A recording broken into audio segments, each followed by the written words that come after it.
Welcome to the AA Sports Podcast, minor league feel with major league discussion. Here are your hosts, Alan and Alan. What is up, everyone? Welcome to the AA Sports Podcast. We're your hosts, Alan and Alan. So what's going on, bud? Not much, man. Just wanted to say happy Bobby Bonilla Day. Right? Mr. Bonilla, you set the example for future contracts everywhere. Yeah, I mean, if anything, he definitely had a smart advisor. Oh, his agent set him up. And then now, you know, with like Ryan Zimmerman, Max Scherzer, and other, you know, mostly it's all baseball because there's no salary cap. Right? I don't think none of his deferred. I thought he was going to deferred. No, he didn't want deferred. I think that's what it was. Oh, that's what it was. He didn't want Nationals deferred. offered deferred and they didn't want to do it. Look, man, I don't care how you look at it. If you had bad spending habits, that's a good way to go because Bobby Bonilla is going to get paid until he's like 72, I think. Right? Turned $5 million until 30. Crazy. Speaking of money, first things first, before we get into the details of this season that we can finally get to talk about, we got to talk about some money and contracts actually first.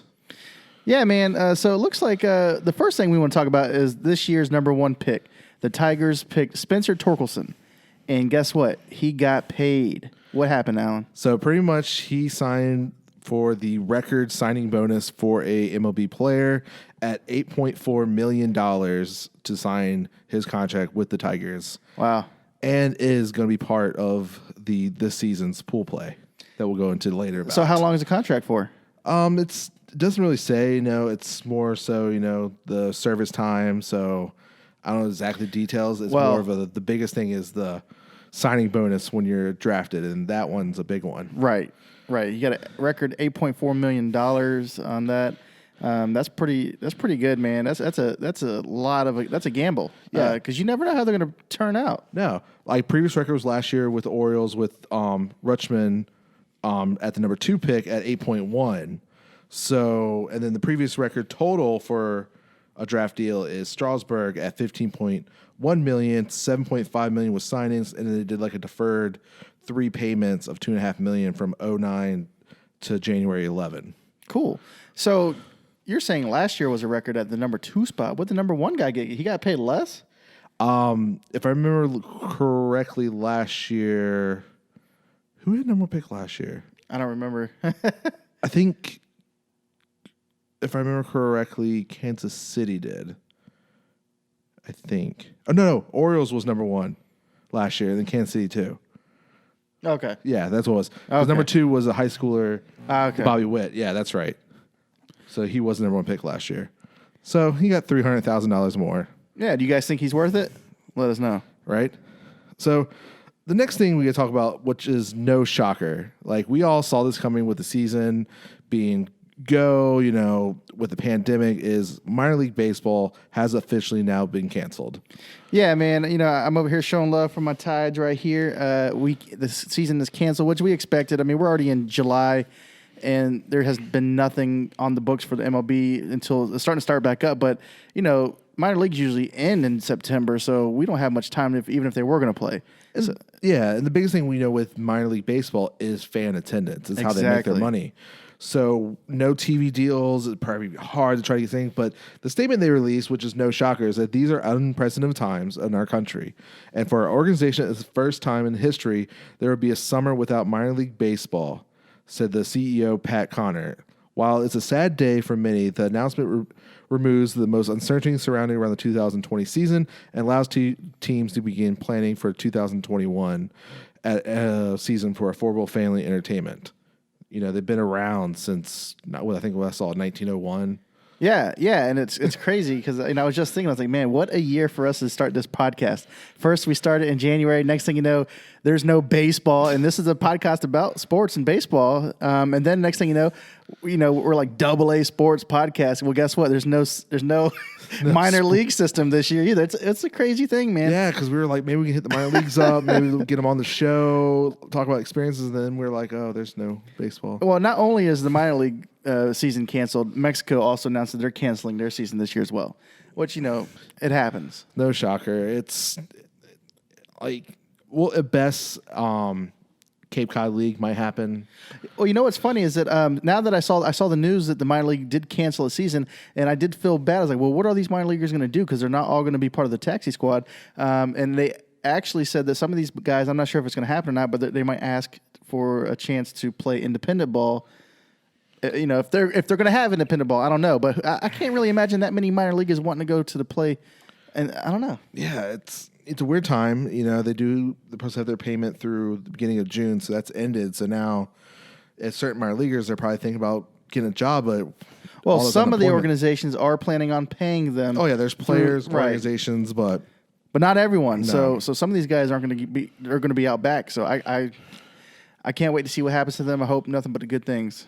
Yeah, definitely. So, all right, now it's time to deep dive into the actual details of what we got finally for this season. Yeah. So what is it going to be like when the season begins? Okay, so of course the biggest thing which we're all excited about is the National League games will include the DH for the first time in history.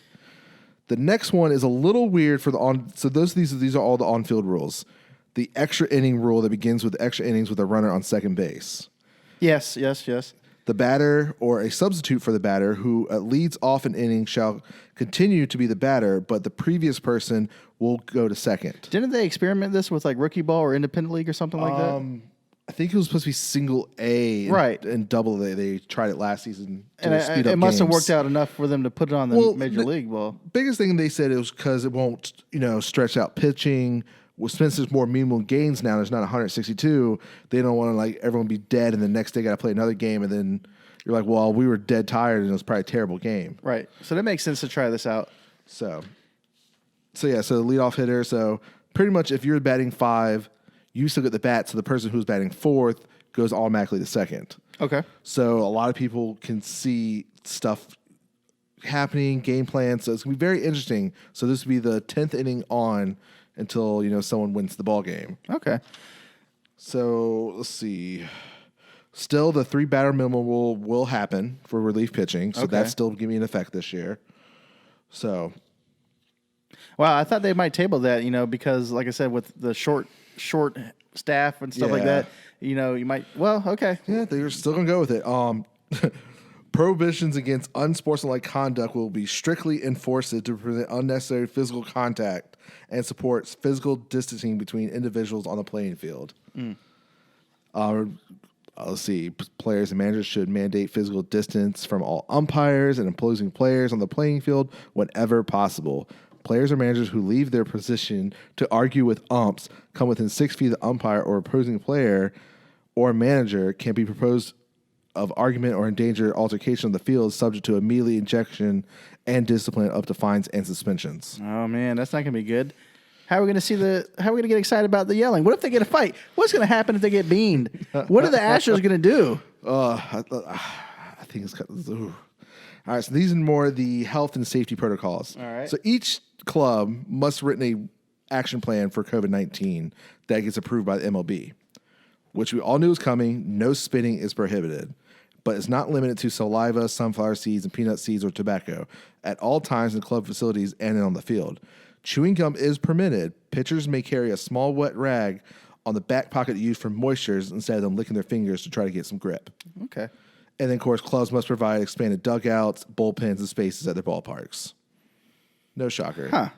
The wet rag was interesting, but it made sense because, a lot of pitchers like to lick their fingers. You think so until that wet rag is full of sticky tar. And I'm just saying, like, what is on this rag? We don't know. It could be oil. I don't know what they put on it.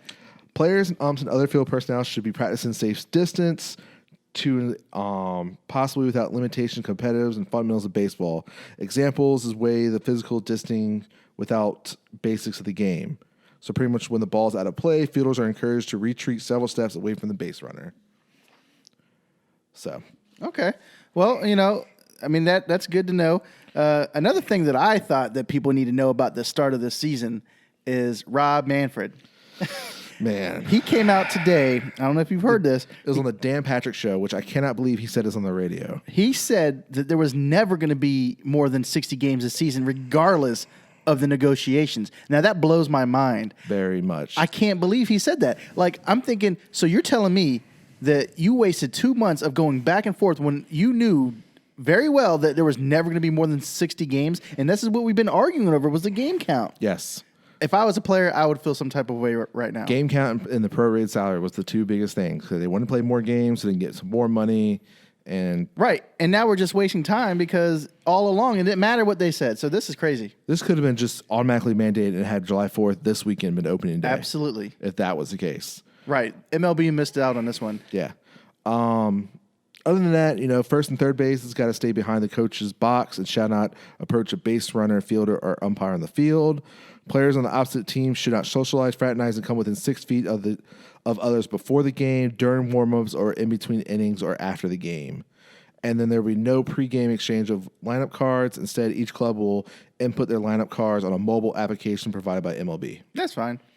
So that's all the health and safety. And then scheduling, clubs will be able to schedule 3 exhibition games before the end of their summer camp. Clubs may consider scheduling games against their opening opponent days leading up, or vice versa of regional games close. So okay. So of course, 60 games. We all know it's going to be 40 division and then 20 interleague games in that same area. Mm-hmm. So that was very interesting. All players' transactions that we suspended resumed this past Friday.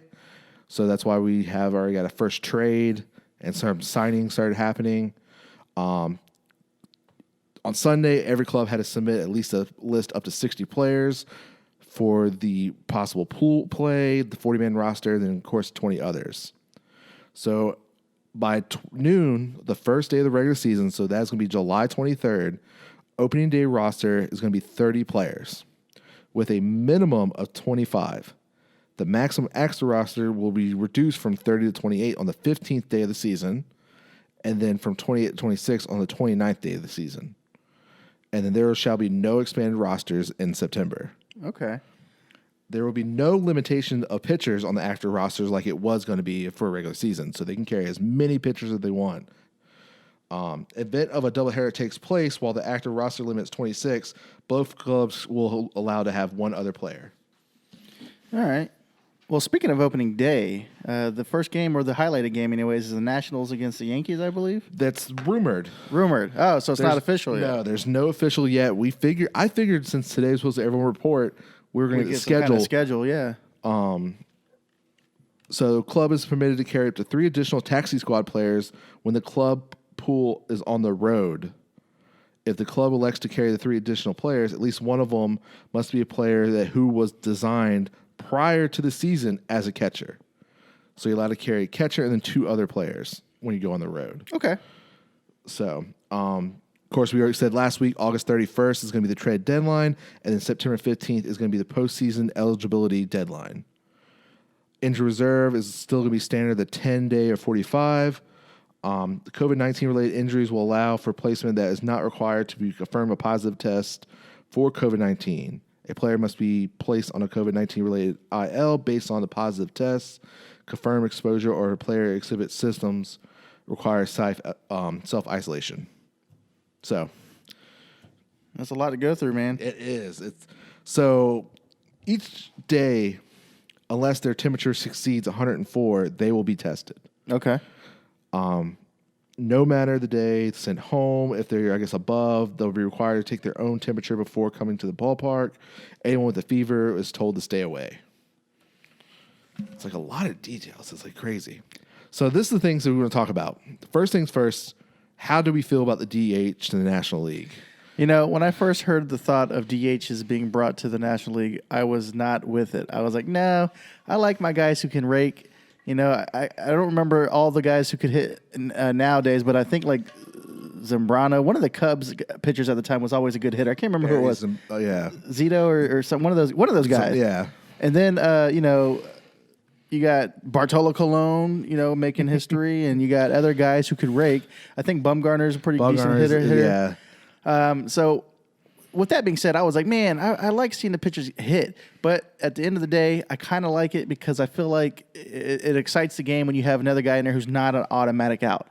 I like it. I like having a DH in there because you have a guy who's in there. His only sole purpose is to hit.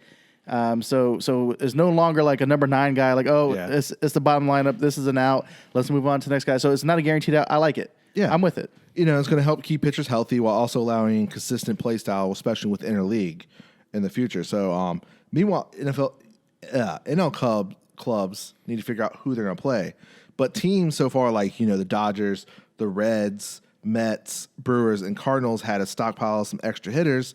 Now they have that extra spot where they can have a hitter play every day. Exactly. Without being just a bench, a bench bat or something like, oh, you're going to play. Right. Well, I feel like in our situation prior to the season being canceled originally or pushed further along, we had like 4 outfielders basically going for a spot. And I was like, well, if Cespedes is healthy or something, we'd like to see him hit, but I like to see the other guys out there playing too. So I like it because it's a guy, it's a good job, especially if you have a guy who needs a day off. Yeah. Maybe he can get out there and get some at-bats and not have to play the field. Yeah, like it clearly helps everyone because and especially going to the future, if this becomes legit, which everyone's hearing that this is going to stick around, it will extend careers where you don't have to worry about, I only can sign with the AL team. Like Robinson Cano can be our DH of the future. Exactly. And have, Jeff McNeil take over the second base spot if necessary. Right. And like I said, I do like this because, like you said, it extends people's careers. So you usually have guys who transition from like outfield and they might go to first base or a catcher whose legs are gone and they go to first base or something like that. Well, if you already have a first baseman who's a stud and you can't put nobody there, what do those guys do? They can still hit. They just can't field it like they used to. So I like the idea because now that expands more open positions for guys to be able to go sign with the team, not have to go overseas, and they can still hit because they can still bring it. Yeah. So I like it. I mean, I know a lot of people don't see it, but I feel like if the MLB wants to get more views, more people watching, younger crowds, they need more excitement. They got to get another hit in there. You got to have 9 hitters, not 8 hitters in and out. Yeah, the only thing people are worried about is that bunting will go away, but I'm like, somewhat maybe. Well, look, if a team wants to play small ball and they got the guys who are talented enough, they're going to get down a bunt. That shouldn't be a thing. If you guys can play the game and you want to play it that way, then you got to be trained to play it that way. You can't just go out there with an idea of I'm going to hit a home run every time. If you guys got guys out there that are quick and can lay down the bunt, go for it. Yeah, so like teams like Chicago's got to debate if they're going to keep Kyle Forsberg in the outfield or he's going to be their DH. Exactly. And then like Philly's going to have to how they're going to rotate Andrew McCutchen and Jay Bruce between outfield and DH. Look, and from my experience, man, when I watch games and I see a pitcher lay down a bunt, some of those guys are good, but a lot of the guys just get out still. They pop it up. They have 3 chances, and on the third try, the runner. Exactly, and on the third chance, they still don't lay down a bunt. They get contact, and it's a foul ball, and it's automatic out. So that's a non-factor for me. Yeah, I think it just expands. Like I said, it's going to give Jay Bruce opportunity, which he didn't get last year, to play more because he can be that bat because he's a great hitter, fielder, not that great. So we'll see. Definitely, I hope it works and it goes continue. I think it's going to be a done deal in the future. Yeah.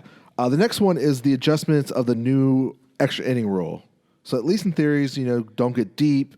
Fewer chances injuries should spare teams from having to play worse, games. But where the new rule, how they do business. So for example, man on second is that next first batter is going to bunt and get the man to third with 1 out. Well, that would definitely silence the haters if they do play small ball there because, why wouldn't you? If you don't start with any outs, you have 0 outs, you have a guy on second. Your job as the leadoff batter is to advance that runner. I don't care what you do. If you got to lay down a bunt, so be it. If not, you better hit a long out so he can advance something.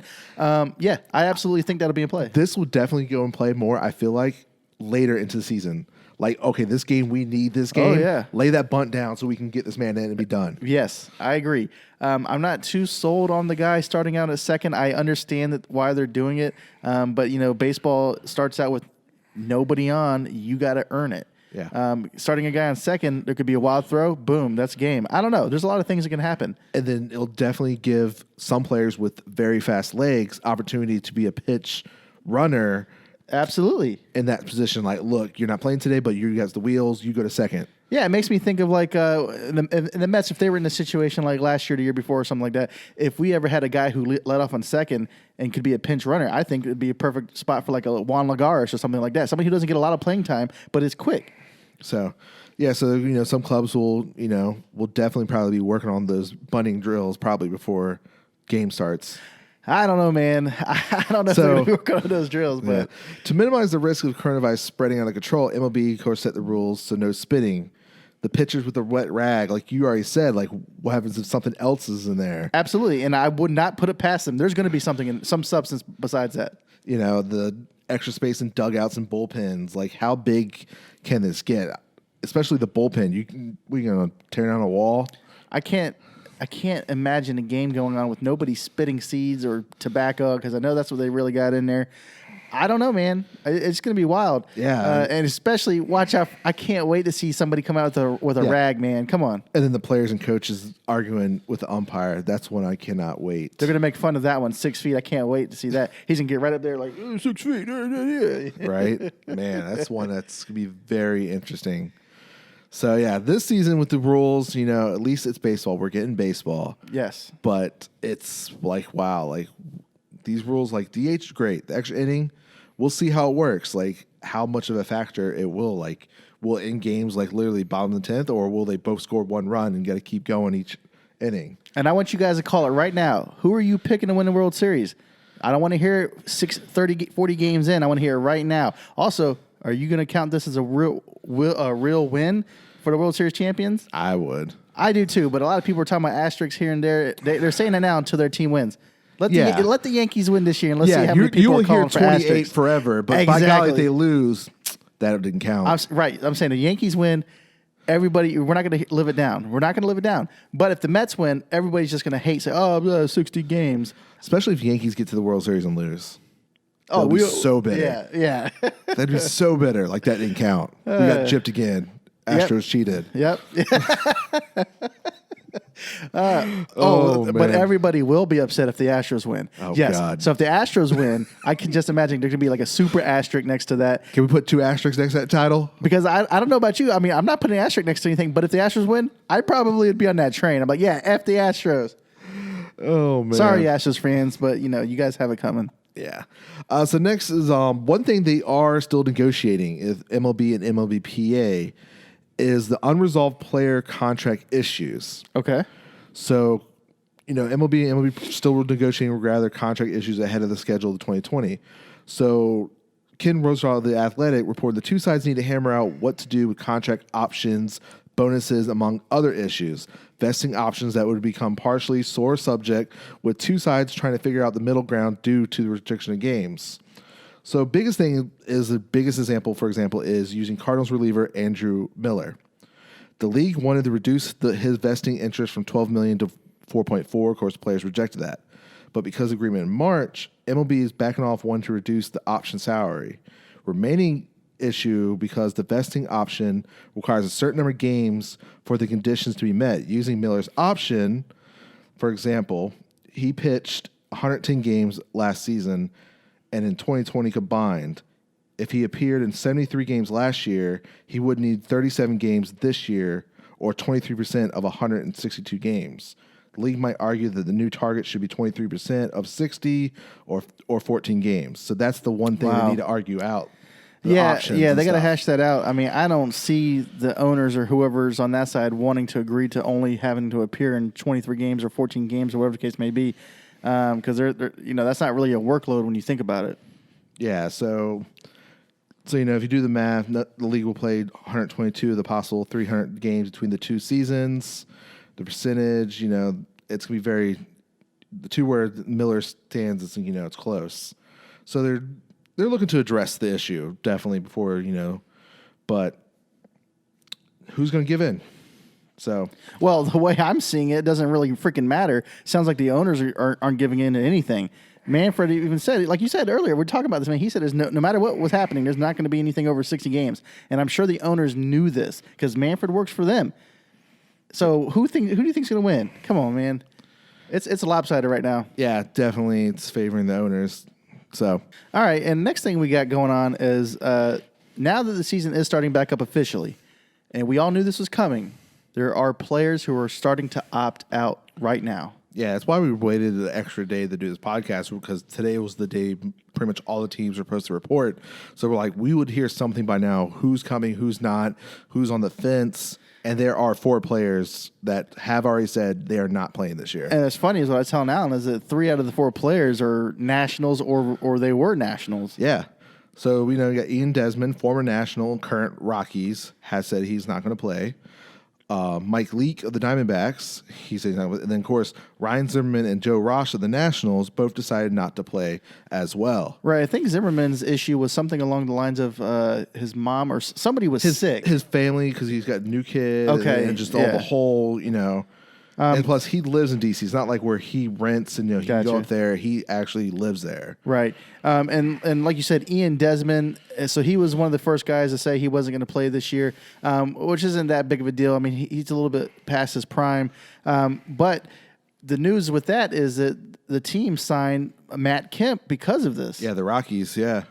Reportedly. So that's pretty big news, though. I mean, so the more the people that are opting out, the more chances for free agents to get signed, and also for minor leaguers to step up. Yeah. So it's gonna be, if anyone else, like the one person a lot of people were wondering was Mike Trout. No, if Mike Trout sits out this one out, you guys might as well call this season Rizzo. Call it a wrap. Oh, okay. Because he's former cancer and stuff. Yes, high risk. It's a higher risk. He said he's playing. Right. Well, I mean, like I said, this is okay for now. There's only a couple players, but the more people start opting out, you really have to start reevaluating the teams and what their positions. Like Alan said, we have Mike Leake, who's a pitcher for the Diamondbacks. He's already said he's not playing this year. If we actually get some like Verlanders or Strasburgs or something like that saying they're not playing, I mean, that team's outlook completely changes. Yeah, like Leake is a pitcher. Joe Ross was possibly a back-end starter reliever for the Nationals. Desmond's their outfielder, older vet. And Ryan Zimmerman probably would have played DH this year. DH most likely, yeah. Or first base, but I think DH would have been more of his spot, yes. Absolutely. With occasional starting, in the field and stuff. But yeah, he would more probably been at bat. So speaking next with prospects, there was prospects, which we knew added to the 60-man pool. Yeah. So some of them close to the majors, which some are not shocking. Is like Luis Roberts, center fielder for the White Sox. Everyone expect he was going to make his debut this year. Nate Peterson of the Blue Jays, they're number 6. He had turned heads on spring training, 100 miles an hour fastball. Might not broke the summer camp, the rotation, but he probably won't be there much longer after that. Right fielder with the Angels, Joe Adell. He did struggle with his promotion last year, but he might not be quite ready to contribute, but we don't know. Tigers, they're pitching. They're Matt Manning, Casey Maz, Tarek Stubble. All 3 starters are most likely will probably reach the rotation this year. Good chance with this pandemic. Yeah. This is a great opportunity for pitchers to start getting looks. Because like you said, it's a short season. Who knows what's going to happen? It's kind of like a wild card season. So if you think these guys are going to get up there eventually or soon, or they're close, it's time to put them up there because their time to get called up, it might be now. Yeah, and that's the thing with Tigers with their number 1 pick is they might as well bring them up to the pool so you can start working on third base since, that's their goal is to play them at third. Why not? Yeah, and another one that stuck out to me was the Mets. They're still considering Tim Tebow getting on the team. There's no point. And I'm thinking, look, as much as I want to... Not with the signs they did, I don't think so. As much as I want to root for him, I don't think he's ready to be put on the squad, and he might never be. If anybody see him play, if you ever see him play, maybe he could do a pinch hit or DH, but he's not that good to do it. He can hit a fastball, but he's still got a lot to work on. Yeah. Christian Pace, center fielder for the Braves. A lot of people thought he was going to make team, but then when they signed Ozuna, it's like, well, then he just lost his spot. But now with the DH, Ozuna could be DH, and they still bring him up. So, with him, Snarte and Acuna in the outfield is pretty stacked and then Forrest Whitney, the top pitching prospect for the Astros, could probably replace Garrett Cole and Wade Miley leaving, so he could be up there real quick. And then further away, the first one is the number 1 prospect, Wander Franco of the Rays, made the 60-man pool. Okay. Very young. He hasn't played above A ball, but everyone says this guy is highly graded, like one of the top rated above, like even Mike Trout was graded. Wow. So a lot of people expect a lot. So him maybe playing with the guys at home. Yeah, absolutely. And I think a guy like that who is that talented and they think so highly of him, he might actually excel in the major leagues because think about it. You get down to rookie ball and Double-A, you're seeing a lot of guys who are still wild. You're seeing a lot of iffy and this and that. But when you get to the majors, it's pretty clean. Like everything's there. Like you're gonna hit better there than you are in the lower levels. And you think it's gonna be roughly, we'll say, 27 players at first can stay at home if you're on the road to still work out and play interleague games. So, well, with these guys, what are they doing? Like, since minor leagues are canceled, are they just working out in the clubhouse? Like, what's happening? Working out at the stadium. How are they going to get playing reps? Games? They're playing games. Yeah. Man, it's going to be an interesting year for that. Yeah. Joey Bart, the catcher for the Giants. Giants have 4 catchers in their pool. 2 of them are veteran minor leaguers, and of course Buster Posey and then Joey Bart. So we'll see what they do with that. It's just, these players, are not really shocking. And then the one player, I did not want to give up from the Mets, Jared. Cole. God, I'm terrible with names sometimes.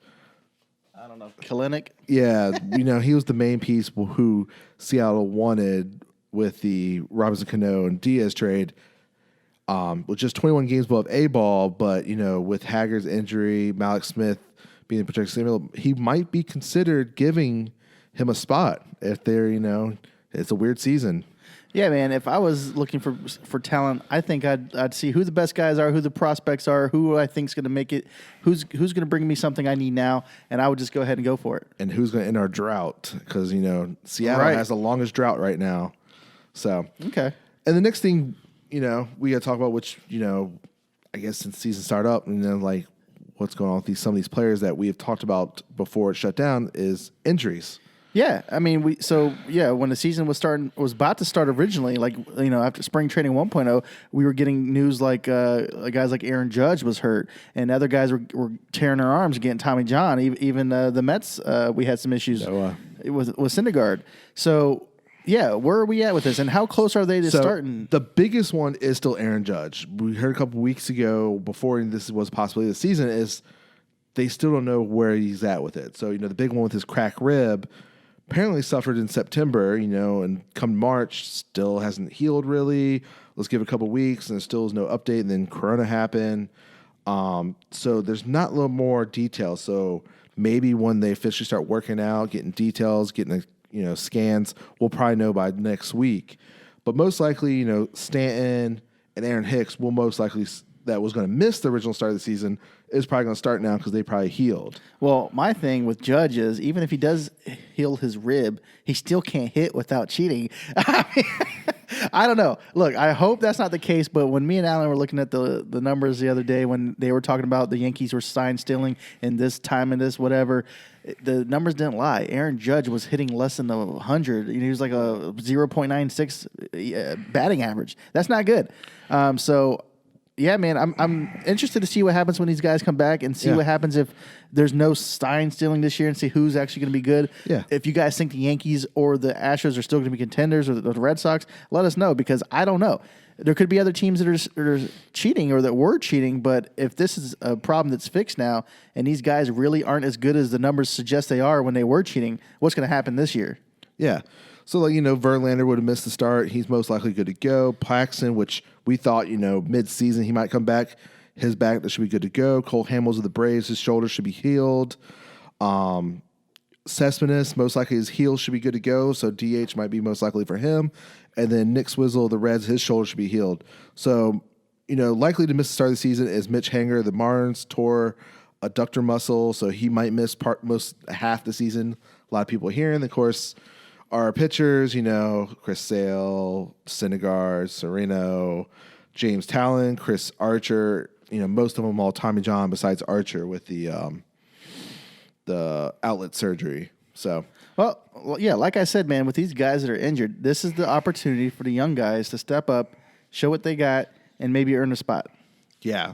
So, and then, of course, we'll see when they start working out who's actually been in shape, who's going to pull a hammy working out first day. Yeah, who's in shape, or whose thumbs are going to hurt from playing too much Fortnite or whatever they were playing. Yeah, because I know Nationals, I saw they posted that July 3rd is their first workout. Okay. So I'm assuming the next day or two we'll start seeing more people posted, workout day. Well, that's crazy that they're going to start working out right around the 4th of July when most people are going to be at home. Well, they only get 3 weeks. I know.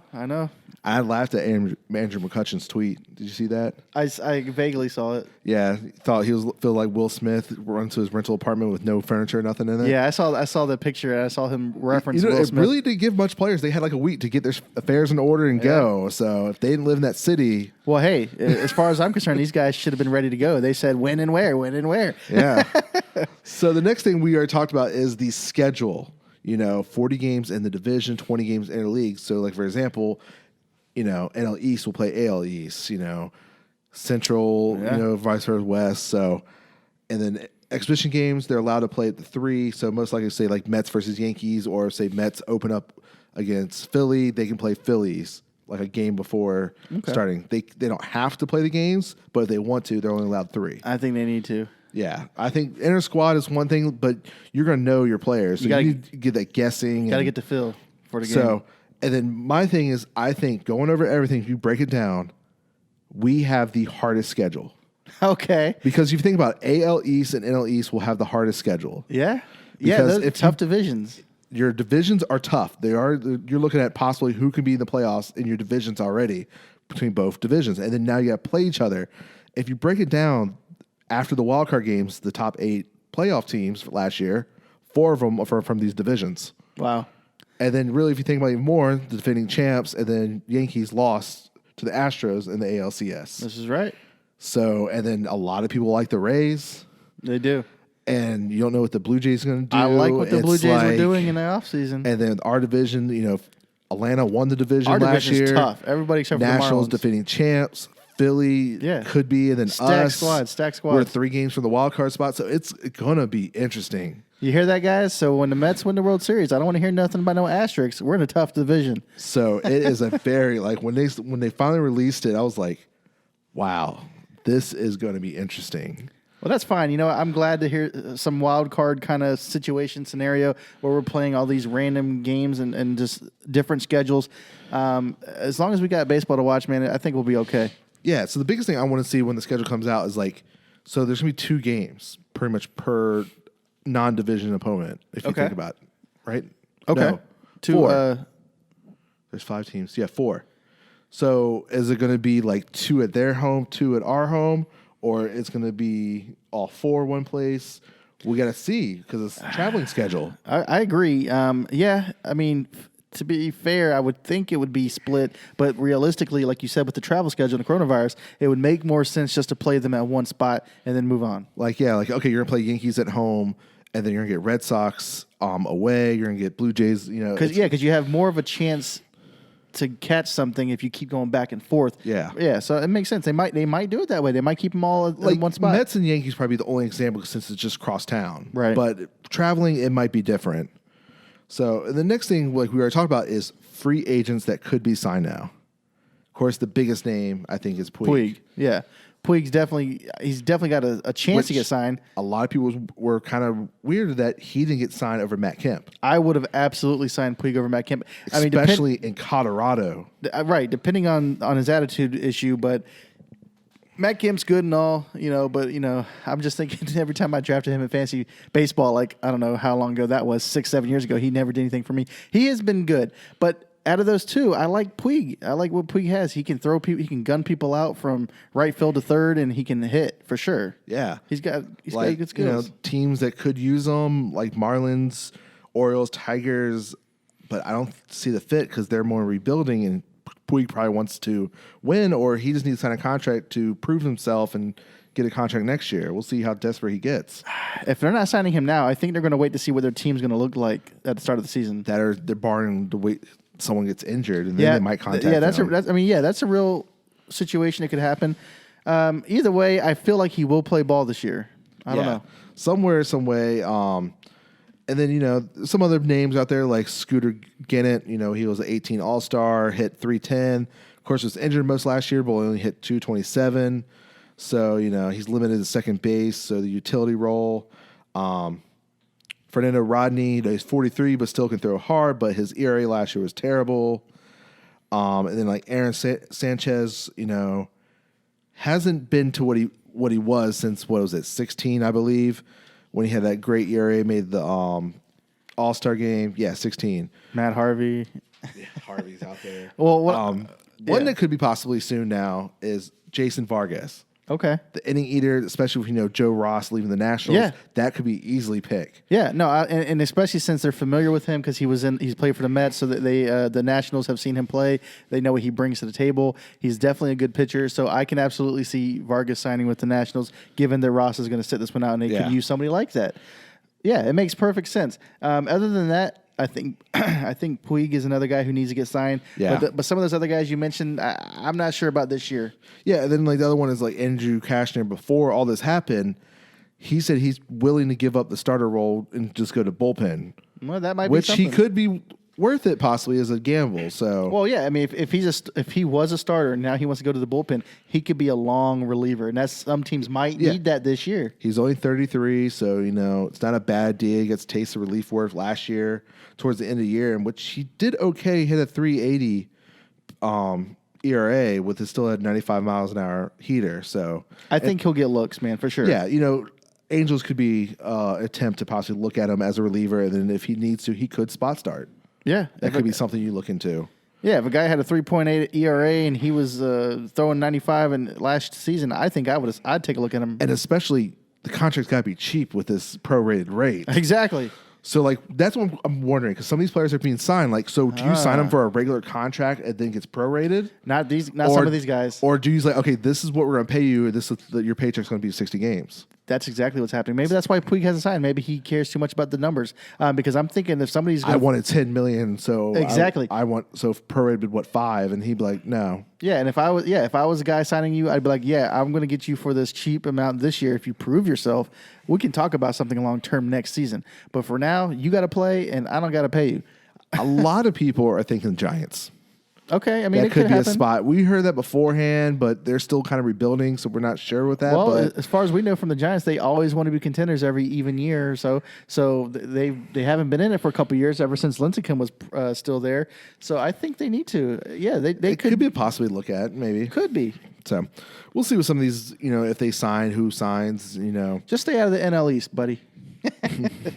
So MLB.com decided starting today to get you a little pumped up for the season. They're doing a 4-hour stream each week of some of today's top players. All right. So watched a little bit today. It was pretty much just highlights of last season, just get you ready if you were not doing nothing. But pretty much, it's a 4-hour stream, clocked in full of must-see moments featuring the stars. So this week was focused on the MVP winners, Mike Trout and Cody Bellinger, as well as DeGrom was, back-to-back Cy Young winner. And then also they threw in some other players there at the end. So, but it's mostly just all highlights of their big performances. I like it. That's a great idea. Especially every week on Wednesday from 1 to 5. Okay, and this is great, especially for young kids, because if you're a young kid and you want to play ball, especially professionally, it's important to know the history, and you need to watch these guys play and see what they've done and what they've accomplished. I like it because it's going to get you in the right mindset, and then you go out there and conquer it yourself. That's a good idea. Yeah, and then of course we're going to have Pete Alonso and Yordan Alvarez, the rookies, so it's just going to go through. And then, of course, your younger stars, your Vlad, your Boshi, Tatis Jr. before he got hurt. Those are going to be full of people, the young, old, and then the young pitching, Jack Flaherty and Walker Buehler, all is going to be added through there to show the promise of what the season can hold. I like it. So, and speaking of this season, you don't think, we got to think about records. Yeah, yeah. So if you think about it, could we have a 400 hitter this year? There's a strong possibility with those limited games they can mess up. Yeah, I think there's a good possibility for something like that. There are other milestones that could be reachable this year. I don't know if they are. Yeah, there's some that are definitely reachable. So the first person definitely has 2 of them this year. Okay. Albert Pujols. Yeah, Pujols is on my list of a milestone reacher. I don't know if one of those, if we're talking about the home run records. So his 2 milestones this year that he can do is passing Willie Mays for 5th all-time for home runs, and also passing A-Rod for RBIs for 2nd. Right. Well, how many home runs does he need? So he enters 2020 with 656 homers. He's just 4 shy away from tying Willie Mays for 5th in history. Okay. Well, I absolutely think he will break that one, record. yeah. The one I'm thinking when I think of Pujols, I'm thinking of getting 700. Number 700. Right. Yeah, that's but not yes, happening if you're this talking year. about moving up the list, Yeah. he should absolutely do that. And then he's 11 shy of RBIs to pass A-Rod for 2nd. Naturally, those will come together. Yes, Yeah. I think. But so, what do you guys think? I think this season, Pujols breaks both those. Yeah, I definitely see him break, unless barring an injury. That's about it from stopping him from doing those. And I think he'll strictly be DH unless for some reason they want to play first base. Because I'm just thinking Shohei Ohtani's out there still healthy now. He'll probably play first base on certain days when Ohtani be DH. Or if Ohtani pitches. That would be nice. That'd be another, because he said they are going to pitch on 1 day a week. Great. I can't wait to see this. I can't wait to see this guy bring Everyone's assumed because, Tommy John's been fully healed now. He should be good to go. And like other pitchers like Kopech and Rendon for White Sox most likely should be ready to go some point in the season, they're saying. So a lot of these Tommy John people were to come back this year. They said they most likely are still coming back. All I'm saying, man, is when Showtime was signed and I saw what he could rookie year. I saw what he could do. I wanted more. That's all I can say. I was like, I want to see this guy, man. I want to see more of him. We got to go watch this guy. Absolutely. We were like, when did they play we still in Baltimore? Do. Yes, we still do need to do this. Hopefully next year. So speaking of Angels, there's another guy I think has a good chance to hit some milestones. Yes. Mike Trout. Mike Trout. He gets to hit number 300 home run this year. 300. He hits 15 more home runs. He'll become the 11th player to reach 300 by the end of his 28th season. What sucks for him because it's a short season because we knew he was going to crush that record. And now it's a shortened season, he's definitely going to get it if he only needs 15. I can't imagine him not. And just remember, this could be another line of compliments on the page for Trout, who already has more WAR than all but 56 position players ever. Wow. Look, man, I don't know. If you guys don't know by now, he is my favorite player, and I just wish he was playing for the Mets. And it sucks he plays on the West Coast. Exactly. We're on the East Coast, so when his game starts, it's already 10 o'clock. But you know what, man? It is definitely worth it watching the living legend guys who go down to the Hall of Fame as one of the best, if not the best. Yeah. And then another one, there's a couple other ones, but I don't think there was no one except for this last one was, I think, is reachable. Like, one that could possibly get was Lesnar needs 10 wins and possibly 12 starts. Okay, that'd be hard. I'm like, that's not going to happen. Yeah. What about Scherzer getting close to 3,000 strikeouts? He needs like 200 and something. So he needs a whole season. If he had a full season, yeah, he probably could have got it. Okay, somebody else is getting close to 2,500 strikeouts. That's Kershaw. My last person is Clayton Kershaw. 2,500 strikeouts and beyond. He will enter the year with 2,464 career strikeouts, putting him 36 away from the 2,500 mark. Well, he'll get that. Yeah. So he passed last year. He passed Sandy Koufax with strikeouts for third most in Dodgers history, and routes his 25. He will pass also Don Drysdale for second place once he gets 22 more strikeouts. Okay. And then the lead top spot is Don Sutton, who has 2,696 for Dodgers. So just 10 lefties in Major League Baseball has accomplished the 2,500 strikeouts. Most recently, joined by Cole Hamels last year, John Lesnar could follow Kershaw's milestone if he enters the season with 2,355. So he most likely will probably be next year too. Yeah. So, and that's pretty much it. Like, and there was Scherzer was up there, but I'm like, he don't have the room. Lesnar, and then Melky Cabrera had one, but he, with the shortened season, it was nowhere near, I think, possible. So those are the three big players to watch out for milestones this year. All right. Well, that brings us to our next topic, which is a fun one. The Oakland A's. MLB player teams, you need to do this. Not just Oakland. Everyone needs to do this if you want to make some of your money up. The Oakland A's fans will not be, of course, watch the game like most everyone in the stands, but team announced Tuesday, people can pay to have the cardboard cutouts of themselves in the ballpark for games. And it gets better. So not only are you going to have yourself as a cutout in the game, if a foul ball hits you, they're going to mail that ball to you. Yeah. So there's two options. You can get an $89, cutout regular, or the special foul ball cutout is $129.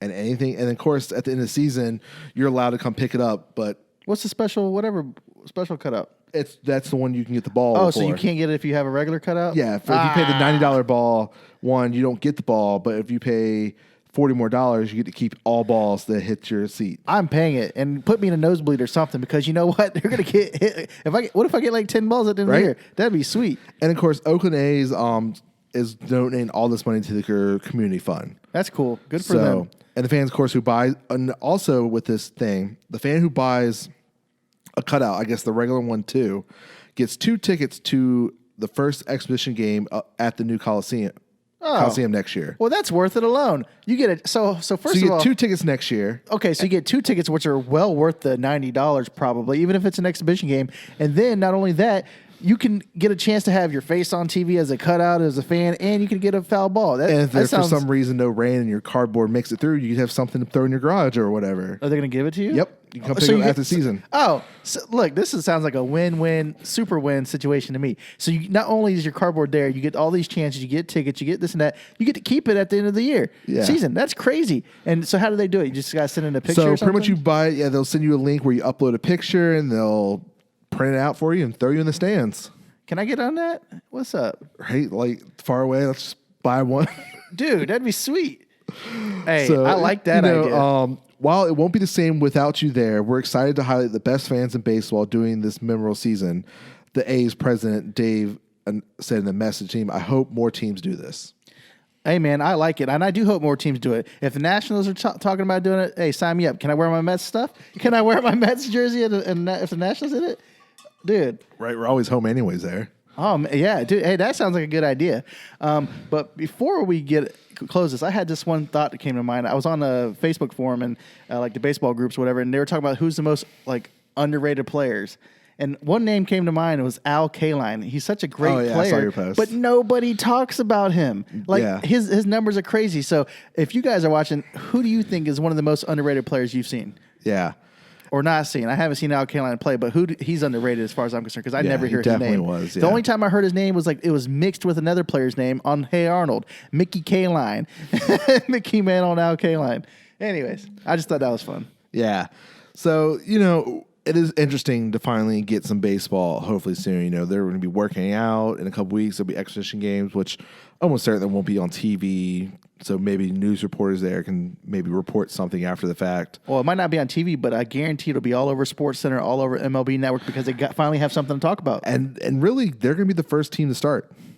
Because MLB starts the following week. You mean in NBA? Yeah. Yeah, well, if the NBA can even do it, there's a lot of people concerned about this, and I don't know, man. And I'm hoping that this isn't like spring training 2.0 to coronavirus 2.0. I hope we see something happen. Yeah, so let's hope. So we'll be off next week for 4th of July. Yeah, I'm on vacation. Sorry, guys. If you're out in Pittsburgh, come look me up. But if there is some breaking news, I'll probably hop on the podcast real quick to say something, but not most likely. But so please, like, share, and subscribe. If you're on YouTube, share everyone, with multiple Spotify, Apple Podcasts, and then also if you want to support the channel, we have a Patreon link. We give away, send stuff.